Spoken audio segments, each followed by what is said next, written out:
رسوله موته دا اجازت شته په سترګې نه وینه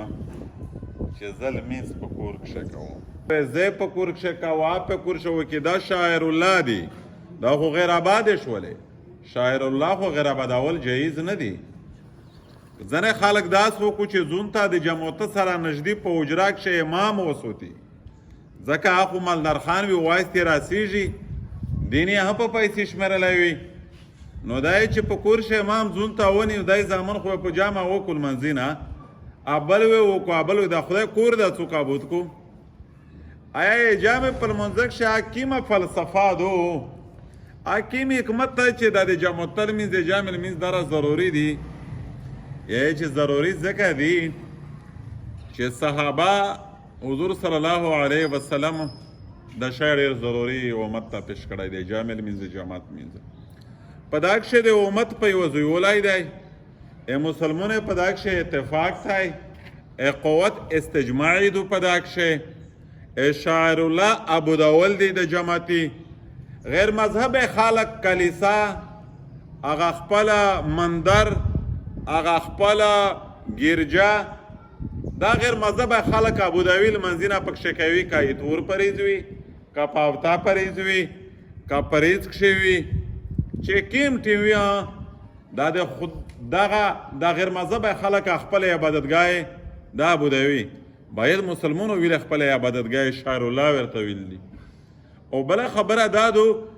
چې حضور صلی الله روایت شردرمی چې کله ها د جامع لمونځ ودرېدل د صحابه یو بلکوت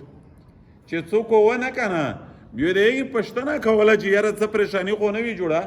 څه تکلیف خو نه وي څه غم خو نه وي دا پلونکی روغلی نه دی او باقاعده پښتنه ته پسې وی راغلل حضور صلی الله علیه وسلم فرمایي ډېر سخت باعث دی ډېر سخت روایات دی چې کوم خلک په کورینه کښې لمانځي نه کوي مونځ له غواړي چې هغې سزاوار شي هغې ته سزاګونه میلاو شي کورینه یې وسوځه او روایت شه مختلف الفاظ دریمي آیا په دې وخت کښې میژ نه متقاضي څه شی دی امت ته په چار دادو چې د جامې لمونځ کوي او په جماعت کښې لمونځ کوي میژ داسې ډېر ویرڼه دي چې لمونځ کازو کوي نه ځکه په دا خو پوهېږي چې که زه لمونځ کازو که زه پرې ګناهګور یم خو دا کیسه یې په سمه شي نه درېمي چې یاره زه لمونځ په جماعت کښې نه وه که زه ګناهګور یې که نه یم زه په جامه نه وه که په جماعت کښې دننه زه پرې ګناهګور یې که پرې ګناهګور نه یم نو لکه څرنګه چې لمونځ کول ضروري دي داسې په جماعت کښې کړل ضروري دي او په جامه کړل ضروري دي یو سړی ووایي چې یاره چلو په جماعت کښې کوو په جامه نه کوو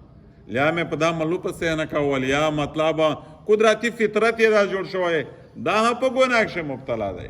په جامه ویهه کې په جماعت کښې ویهه کې په خپل ټیم ویهه کې ان الصلاة كانت على المؤمنین کتابا موقوتا او په دا کښې د امت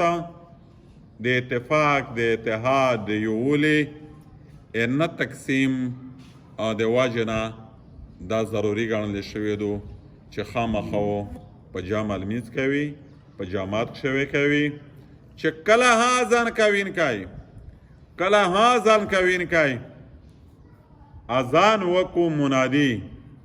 او دی بیا په کور کښې لمونځ کو حدیث شریف شردرمي چې خالی خو دا ټکی په دا سړي نه دی شوی چې د لمونځ نه وشه فرض خو یې د یږي نه ولویږي یا فرض خو یې ادا شي خلوص پشي غوش پیزوی نه وي موت ګوډو وي او خالی و نوم په وشي چې د سړي لمونځ وشه حالانکه قرآن شه الله جل شانو میشته خالی د لمونځه د کولې حکم نه دی کړی لمونځه د قایموله واقیموا الصلاة وارکعوا مع الراکعین تو لمانځي نه قایم کې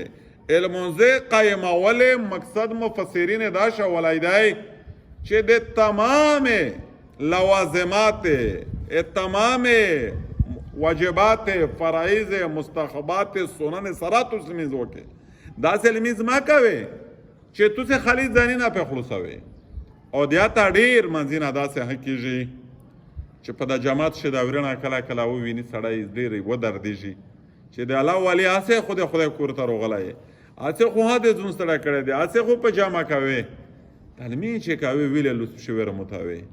ویلې هسې چرګونې مشیګه په مځکه رګوې خو لږ په سکون صحابه لمنځینه وي چې غیشو په میدان کاروزار کښې په دې وتلې وي په دا غیشې داسې نقشې تېرې وي لکه کبوستر نه چې دا کبون پې نسي ایږي استل تو دیغ دې تمکیدی نه شولی دی خوږې نه دوی خپله وله ووي چې دا کله په لمونځه وداري الله سره کله دې کنټیکټ شي رابطه وشي دا بیا په بل جهان کښې وي په وخت شو بیا د هغې شي دنه وبوسي باقاعده په روایات کښې ارغلي دي که نه